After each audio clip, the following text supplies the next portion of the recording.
I'd like to introduce Dr. Kathryn Jacobs. As you probably know, I have a rather close relationship with her. Basically, Kathryn was a professor of British literature at Texas A&M Commerce and got her PhD from Harvard University.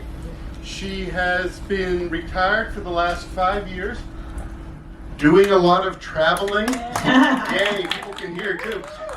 Doing a lot of traveling, living in an RV for 5 years and traveling around the world, now on the Odyssey, and very interested in history and historical literature. And so today she's going to be talking about a book that was published in the 1840, called 2 Years Before The Mast, and about the life and travels of the author who wrote the book. All right, welcome. I called this Dana Point, or Life in California in the 1830s. Dana Point was named after Richard Henry Dana, and a great deal of California was influenced by him. This ship is not the original ship that Dana sailed in, because that one doesn't exist anymore, but this is a meticulous replica of that ship that was made and kept up for a number of years at Dana Point, which was named after him. All right, and this is the ship under sail in 2017, I think, when they had a whole, basically all the tall ships in the area of California were all parading there. And I'm sorry to say that if you go to Dana Point, which is about an hour's drive from San Diego, if you go there now, you will not see the ship, because to the great distress of basically everybody in that city, there was a big storm and it went down at berth.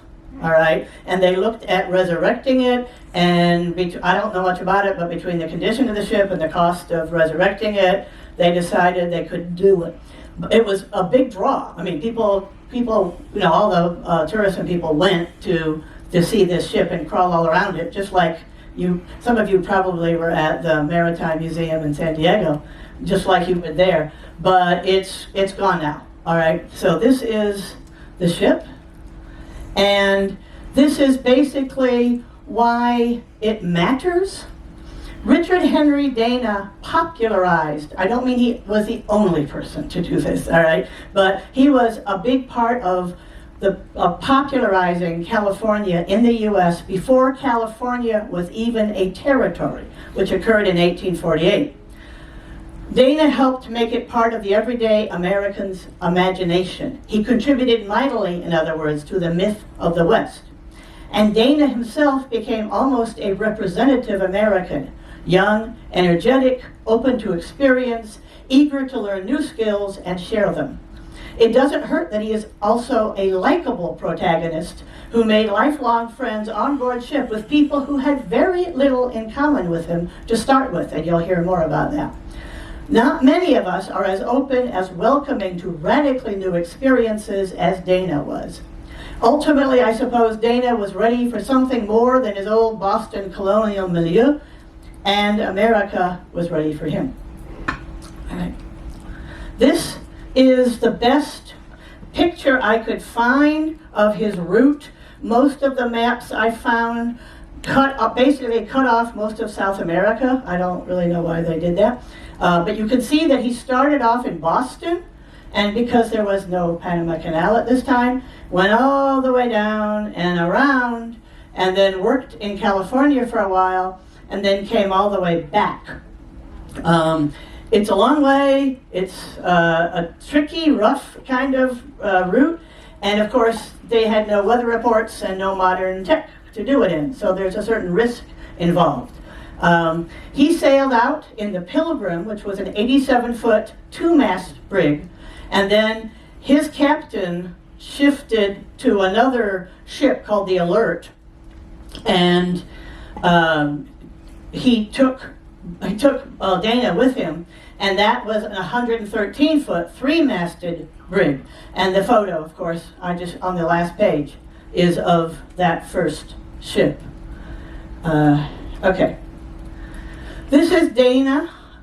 He was born in 1815 to one of the oldest colonial families, and that matters only because it was a radical culture shock going from, Dana's grandfather was a governor of Massachusetts, all right? I mean, he came from a historical kind of family, one of the earlier ones to come to the state. And he was expected to be, another sort of people like his father, who was an essayist and a poet, and his grandfather, and a literary type or a government type. And in order to prepare him for that, they actually hired Ralph Waldo Emerson, all right, okay, of the famous Emerson, to be his tutor, all right, at age 10. Okay, he's a 10-year-old kid, and he's got this private tutor by Emerson, all right? So he enrolls at Harvard at 16. This is actually not, by the way, as extraordinary as it would be, as unusual as it would be now. People tended to go to college earlier in this period. All right, I'm trying to set up the expectations for Dana, all right? He had no experience at sea. He had no seafaring relations. He did not have anybody in his larger, the world that brought him up, that took a particular interest in the sea, all right? So nobody could have expected what happened to Dana, in other words. All right. Then fate intervened, all right? The word that is used in our documents is expelled, all right? He was a freshman at Harvard. He supported a student protest, and he was expelled, all right? Now, this is actually more like what we would call a 6-month suspension, because bringing back people who were expelled was not as unusual as it is now. But still, it was a blow to the career that everybody was planning for him. And then he caught measles, which affected his sight. All right. Now, I've read 2 Years Before the Mast more than once, and he doesn't call it measles. All right. Everybody else seems to agree that it was measles, and I am not one to argue with them, all right? But he just says that he got a severe, prolonged illness and that it affected his sight. Okay, as was normal in this period, on both sides of the Atlantic, by the way, the doctor told him to completely stop reading. Reading was supposed to strain your eyes and you could go blind, all right? The doctor also told him that salt sea air is a good cure for eye problems, and so he should go to sea, all right? Now, I just put in that this cure appears in Jane Austen's Emma as well. In addition, if some of you who've read Alcott, know that there's a person who gets something wrong with his eyes, maybe an infection, and he has to stop reading. And anyway, this idea that you take someone to the salt sea air and stop reading, all right, was standard. I have no reason to think it would have any good effect. All right, there was really no doctoring, all right, in this period. But what I am trying to say is that this was conventional. I mean, this is what any serious doctor of the time would tell you. Okay, so he's been expelled. He's gotten sick, he's having trouble seeing, and this is pretty scary, I think, for anybody. And of course, for a person who basically lives to read, all right, this is, about as scary as you can get. So this happens to him. And then I'm quoting from the San Diego Reader. There's a lot of California papers, by the way, with stuff on Dana. Unable to read, bored and aimless, he had gone to sea not as a paying passenger, but as an ordinary sailor quartered forward of the mast in the forecastle. You'll hear a little bit more about that.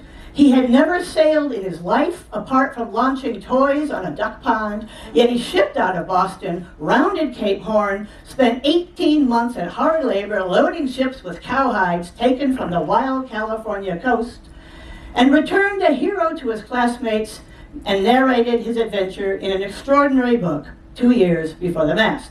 All right, it's possible there's a little exaggeration in there, but I don't know how much they could know about whether he was a hero to his classmates or not, but he made a big splash. All right, that I can promise you. All right. I'm sorry? Yes, I did mean that fun. Absolutely. He made a splash. He also, by the way, quite startled his family. He says in the book that he didn't want to be a draw upon, basically upon their finances, that he didn't want to be a charge on them. Probably he could have gotten, his family wasn't fabulously wealthy, but they weren't poor. He probably could have gotten a paying ride, in other words, okay? But he didn't ask. Remember that he was expelled for supporting a student protest a year earlier, so there's probably, you know, you have to read between the lines, but there's a little bit of rebellious streak, all right, in this guy. And he went out, he bought sailor slops, he bought the clothes, and he went out and he signed on, okay? Now, all right, first, note that as a greenhorn, or a landsman, basically, he bunks, meaning puts his hammock up, in the steerage instead of the forecastle with the other sailors. The forecastle is where they would normally be putting their hammocks up, but he was not one of them. He was not approved. He didn't know anything, all right? So he's got his stuff up, he's got his hammock up where the, you know, where basically the storage is, all right? So he hasn't been accepted yet. And during that long trip from Boston to California, several months on, around Christmas, the other sailors, and it's like a acceptance, you know, the other sailors decide he now has enough knowledge that he can be considered a sailor, and they welcome him back into the forecastle, all right? So it's one of his little, I don't know, you could think of it as a coming-of-age thing, I suppose. I get the feeling, but you can judge for yourself when you look at this, that he had some social skills, or I don't think this would have worked as well. Okay, so when we were at San Diego quite recently, Frank and I went to the San Diego Maritime Museum, which I loved, by the way. It's like 5 different ships, and my favorite were the Surprise and the Spirit of, what they call it? India. Yeah, right. And while I was there, the Surprise had just come in the last week. It had been off for repairs for some time, and they still had a mast on the ground, and they were, the docent was there, and he had a couple of younger guys who were with him, working, I guess, for him, and they were threading the sail onto this mast, and so we started chatting, and I first mentioned Dana's name sort of in passing and apologetically, all right? I didn't expect them to know who he was, but since I really don't know anything about sailing at all, I figured I had to, like,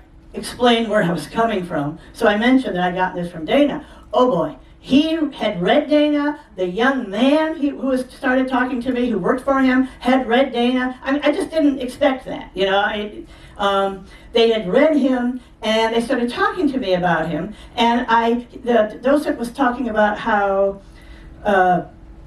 each of these ropes, you know, he was pointing them all out on the Surprise and stuff, had all their different special names, and you have to know all these things. And I said, well, I don't think Dana would have known anything about that, not with his background. And the docent said, oh, he would have been totally useless, except as a warm body to throw at things, all right? So I thought that was amusing, and that's sort of a C version of where this guy was starting from.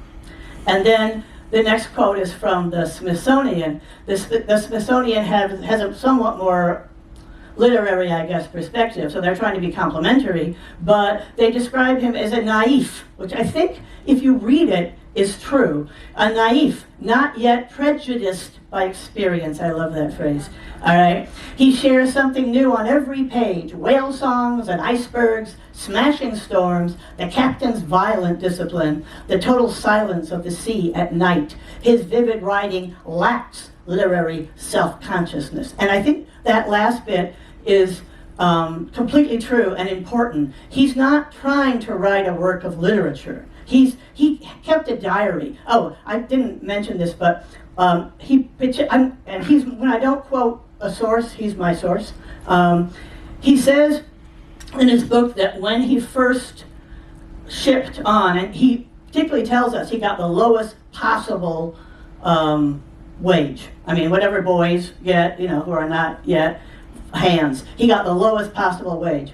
And he says that he took because he was still planning to go back to college and eventually become a lawyer, he took his books with him on, you have the big, where you put all your clothes, and underneath it, he had his books, and he naively thought, it really is a naif, that he could work all day as a sailor, all right, which he doesn't know how to do, all right, and then study at night. And he says that in the entire time he was gone, he did not open the books. All right, he was exhausted. All right, and there was no studying for him at night. It's a pretty good book. It's vivid. Okay, so the question remains: how did a book written by a book nerd who had never been to sea become so popular, and how did it change the future of California? Okay, most of all, it is important to remember that the 2 years filled a void. Not only was it the first of its kind in English, all right, but it was for decades the only work in English to describe everyday life in California. People were fascinated by his engaging descriptions of, for instance, a wedding in Santa Barbara, the barbarism of the ship's agent, the dancing of the fandango, his meetings with the tribal Indian representatives who delivered the hides, and last but not least, the burgeoning towns of Santa Barbara and San Francisco. For many, Dana's book was a window into another world. And this is a copy of the original book. This is just a standard modern edition. And here I want to add that if anybody here after hearing this is interested in reading it, you can read it for free if you go to your computers and open Project Gutenberg. Project Gutenberg is a wonderful project to me. It takes basically all books anybody can find that are not under copyright, and it presents them free of charge, so old books. So you can read it for nothing. And Dana and Melville. Okay, the next few slides are basically just going through chronological high points. 1840 to 51. Dana was also a major influence on Herman Melville. You all know Herman Melville of Moby Dick fame. All right, both of them were New England literary men.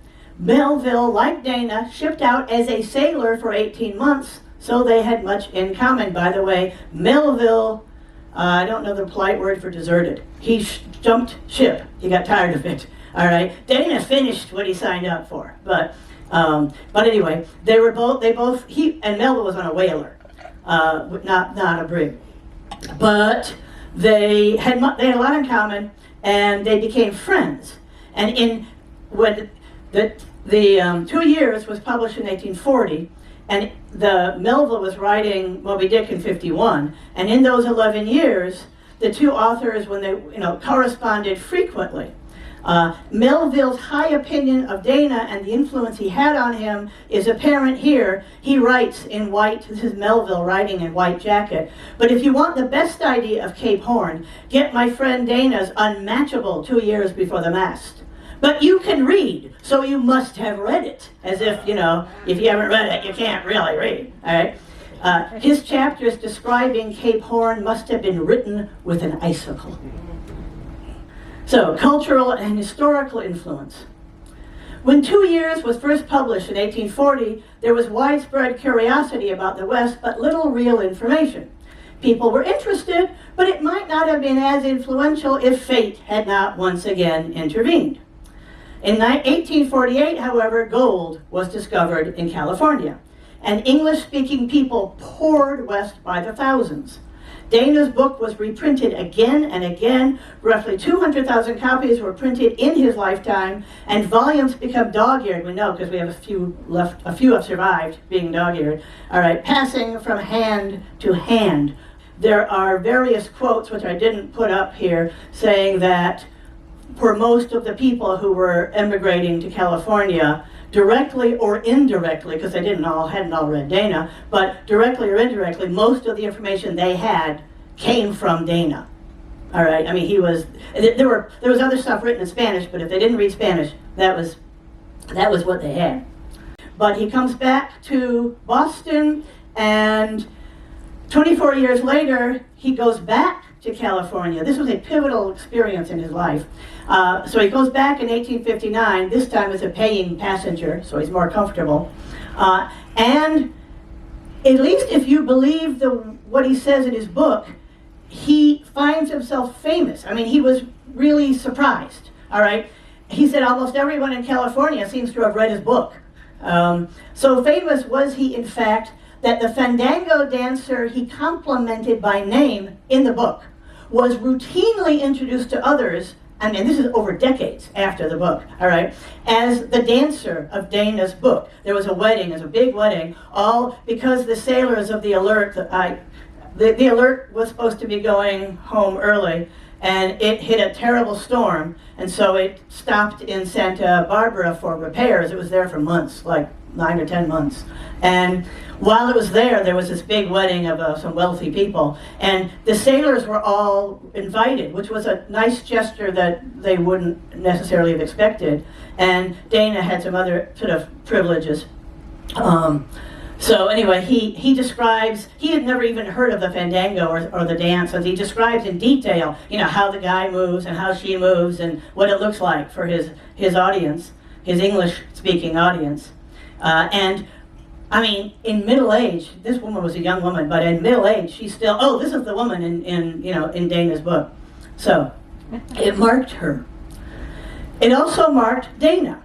In this chapter, for instance, this is the final chapter that he adds 24 years later when the book is reprinted. He makes a point of telling us that upon his returning to Boston, he asked the port agent to notify him when the Pilgrim arrived. Remember, he arrived early because he was moved to the Alert. All right? And when he got word that the Pilgrim had finally arrived, he met them at a sailor's haunt, basically at a bar, that very evening. He said he appeared in his normal Boston clothes, which made them a little shy, he says, but this soon wore off. All right, he spends the evening drinking with them. All right, this could be an incident that you could just dismiss and say, well, he made friends there, but it doesn't end there. He had, before he went sailing, there was the assumption he'd become a lawyer, which he did, but he chose to specialize in maritime law because of the experience he had here, and he became a lifelong champion of sailors. This was not a path to wealth, by the way, because he earned the ire of a number of influential people. And I've just given one example here.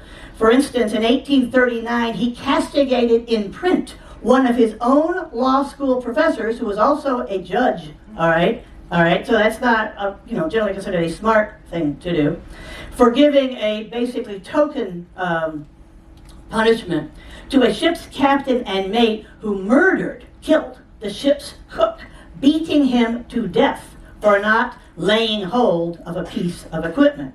The judge sentenced the captain to 90 days in jail and the mate to 30. All right, and it's Dana who published in a magazine his excoriation of this kind of sentence. All right.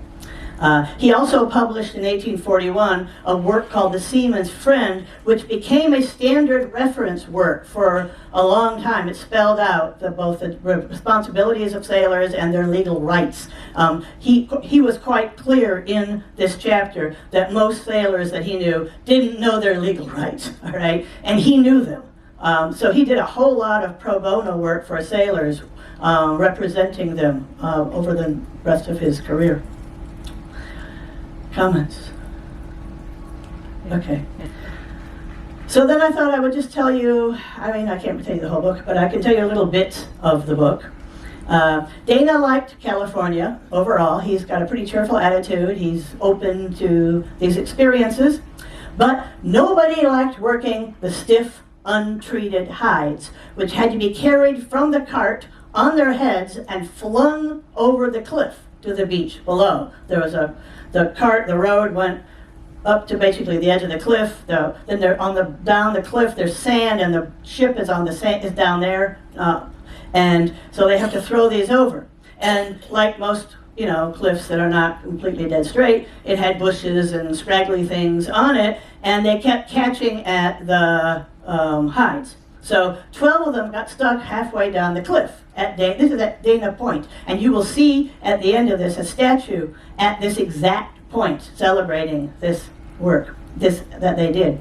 So 12 of them got stuck, and hides were valuable, and the captain made a fair hunk percentage-wise of each of all the profits of these hides. So he wasn't about to let any of these hides just sit there. So he insisted that someone had to climb halfway down and hang there, hoisted and spinning with this great big pole, basically, to knock all of the stuck hides clear. This was not a popular job. The older men argued that this was a job for younger muscles. The teens, I call them teens, they were called younger men, but they're not 20, okay? The teens thought larger men might be more fit for the job. And the debate went on. Basically, nobody wanted to be the one who was being hoisted. Until Dana decided that he, at age 20 now, was the golden mean and volunteered.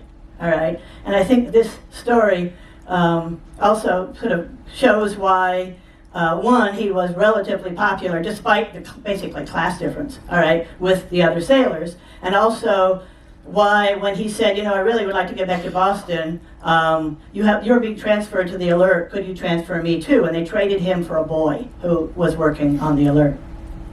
All right, so there's one of the little stories there. Then I wanted to talk about Dana a little bit as an interpreter.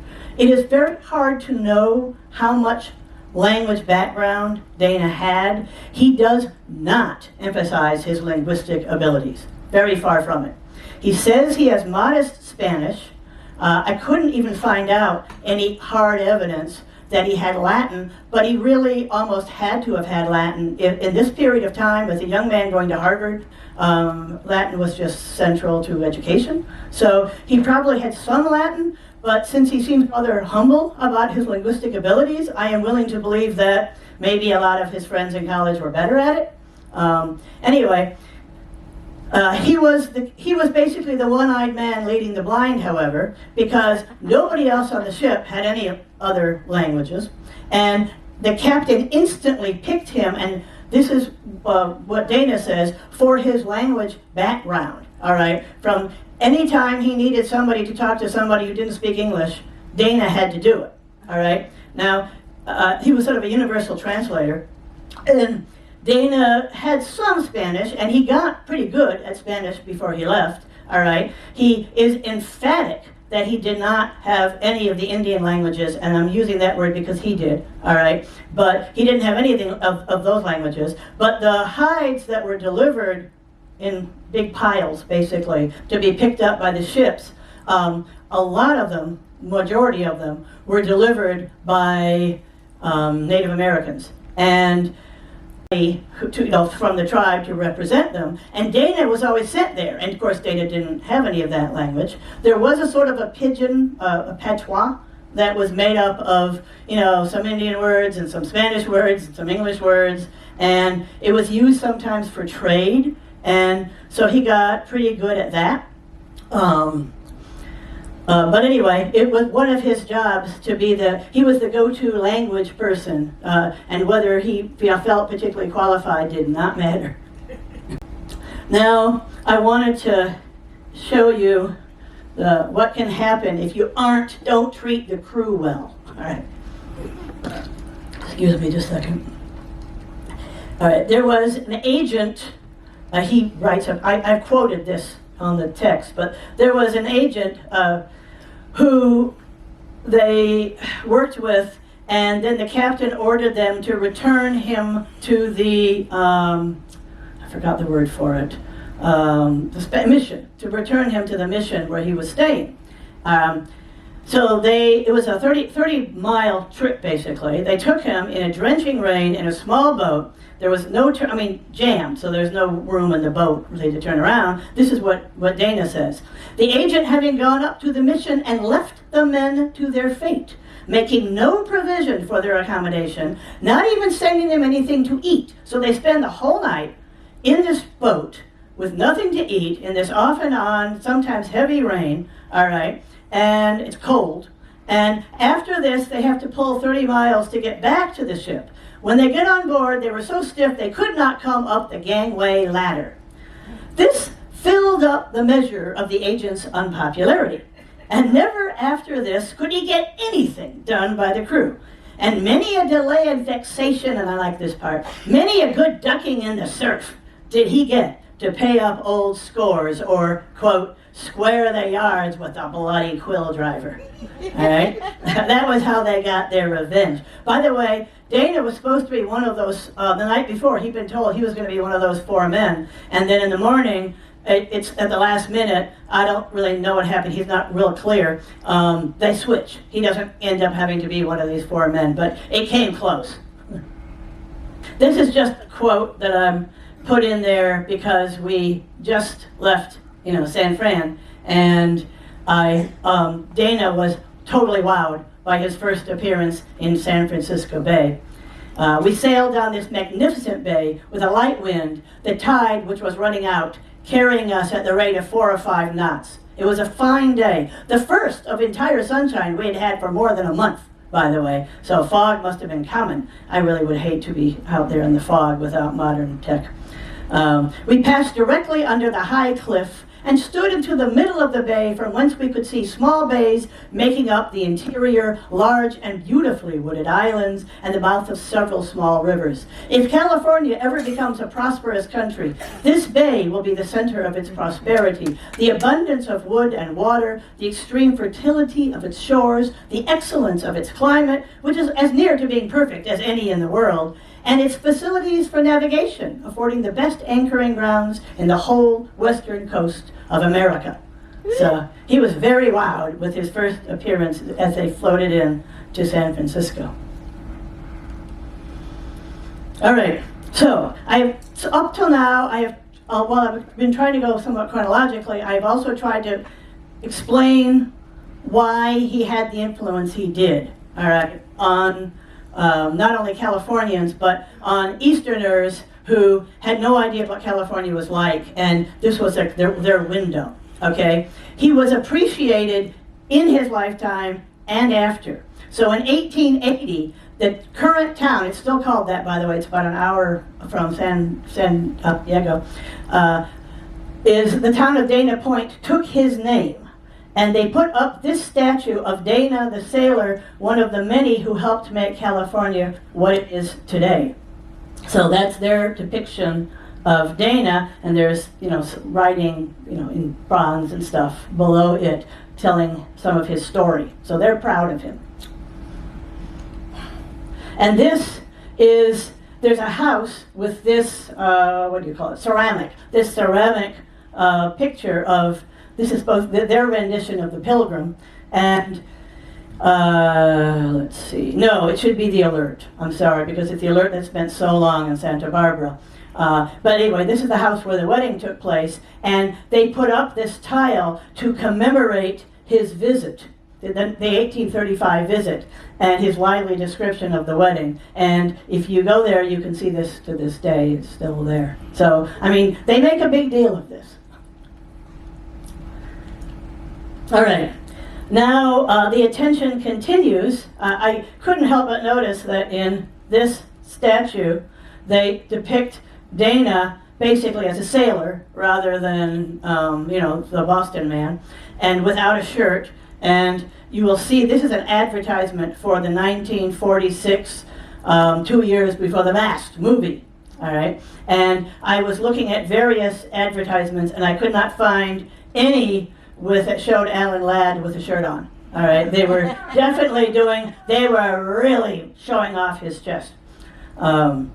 It's loosely based on the book, but I stress loosely. If you get your idea from Dana from the movie, you're going to have all kinds of confused ideas. From the very beginning, they had him the son of a, the son of a captain? Or anyway, he comes from a sailing family in the movie, and there's all kinds of changes. Things that Dana witnessed in the book happened to him in the movie, So if you take it as history, it won't be a good movie. But, it again shows the continuing interest in Dana and his role in helping to popularize the West. Okay, but most impressive of all, to me anyway, if I'm looking at the physical, what is left to commemorate Dana, is the tribute they left on the cliff where Dana and his fellows spent so long throwing hides down. Remember that? They're throwing them down, they're holding them on their heads, and then they have to, as it tells you, they throw them down, and then they have to clean them, soak them, scrape them, dry them, beaten them, and then press them tightly into the bowels of the ship. And Dana goes on for more than a page, it's a couple of pages at least, where he's describing the great efforts they have to lever these down, to shove them very tightly. Every time the hold looked full, they would lever these down so they could squeeze in a few more hides. He also describes how he wasn't a sailor before, so I can't judge from his opinion, but he describes on the way back how the ship would wallow so heavily that he at least was really worried about what would happen to it in bad weather. All right, so they're remembering Dana and the many other men who did this work in California. And they made a statue, which you will see in a moment, they called it Hyde Droger, located on the cliff, the very cliff where Dana and his fellow crewmen labored in the town of Dana Point. And it is intended to memorialize both Dana and the other sailors. And I have two pictures for you because it's a very dynamic picture. This is the sailor who has, by the way, some resemblance to Dana, although they're not exactly claiming it as Dana, who's leaning back really hard, swinging this stiff hide to get it over, what is now a wall. There wouldn't have been a wall there at the time, to get it over the edge of the cliff. And this is the view of him. You can look at it from basically his side to see what he's doing, or you can look at it to see the front of him. You can see the background where he would be tossing this.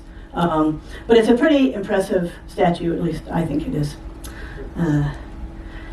All right, and that is basically, I'm done with my presentation, but if there are questions, I will do my best to answer them.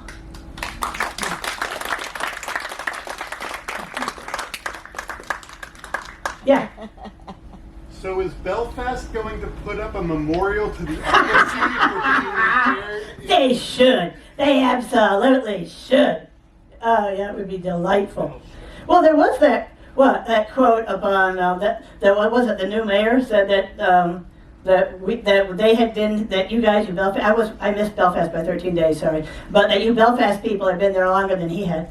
All right. Any other questions? Do we have the book in our library? Apparently, I can't read. As far as I know, that was a snarky comment. As far as I know, it is not there. I looked over and I didn't see it, but I didn't look at a book. However, I emphasize, get on your computer, go to Project Gutenberg, put in Richard Henry Dana or 2 Years Before the Mast. You can search by either name or by author, and it comes up, and I downloaded it. So, I even downloaded it, admittedly with Frank's help, onto my Kindle. so that I can read it like a Kindle book. So it is available. Yeah, Chris. I just got it from Kindle for 93 cents. You got it, or you can get it for 93 cents, which is hardly very much money, and then you don't have to deal with what Frank's carefully making it available to put on the Kindle. So yeah, that would make a lot of sense. Anybody else? Yes. Wait, I can't hear you. What kind of hides? What kind of hides? Oh, cow hides. I'm sorry. They were all cow hides. He says so. Not 100%, but he says that the Indians were the ones who delivered, anyway, these hides. All right? He's not real clear on who shot the cows, all right, the cattle. What he knows is that he keeps being sent out to talk to these Indian tribes and make whatever arrangements and pay them. And if there's sometimes there were problems. Sorry, I'll get behind here. Sometimes there were problems. Repayment. He had to go back and forth and talk to the captain and go. He was sort of a middleman. So whether they were the people who did all the shooting, I can't tell you. But they were the ones who delivered. That's a good question. Anybody else? Well, thank you for coming. I enjoyed it.